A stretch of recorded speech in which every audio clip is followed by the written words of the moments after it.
The fort is an installation that was built in phases. It wasn't designed by any one architect. It was a combination over different periods of time. During the enhanced period of French revolutionary activity in the region, it was considered essential by the British to store up their fortifications. The ideal site was Fort George because of its location overlooking the sea, overlooking Scarborough, enabling the British to have advance warning of the arrival of enemy ships. Construction was started in 1771 by then Governor Macartney. Then the revolutionary activity intensified around Tobago, and so by 1779 it is not complete, but it had to be halted because of the French invasion. The British started and they provided the barracks and the kitchen. And then the French took over and they added the powder magazine. And the powder magazine was supposed to hold over 600 barrels of gunpowder. So it is both the British and the French recognized the value of that particular location for defense of the island. And then the question of names. Scarborough Fort, the British called it.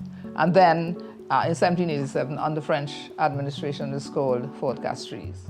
In 1789, there was another name change. The French had a Republican group and they called it Fort Republique.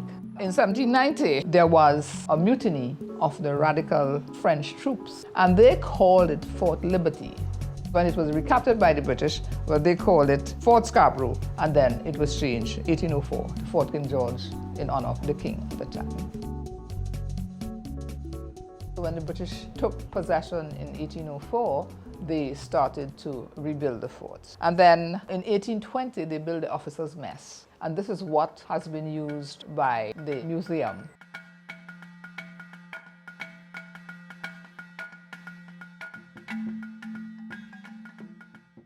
Tobago Museum is located at Fort King George.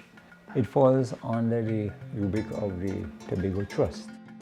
Well, I think museums are quite important in terms of the culture of the people, in terms of legacy.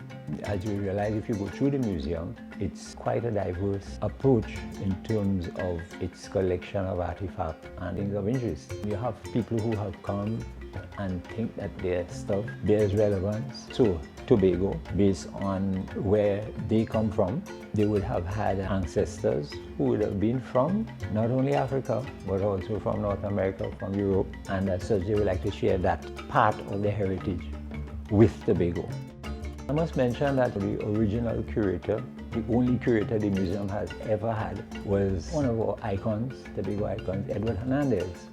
I think it's very, very important to maintain his legacy because of the fact that he established this museum. We think that is one of the best museums in the Caribbean, and we think it's probably one of the best kept secrets in Tobago.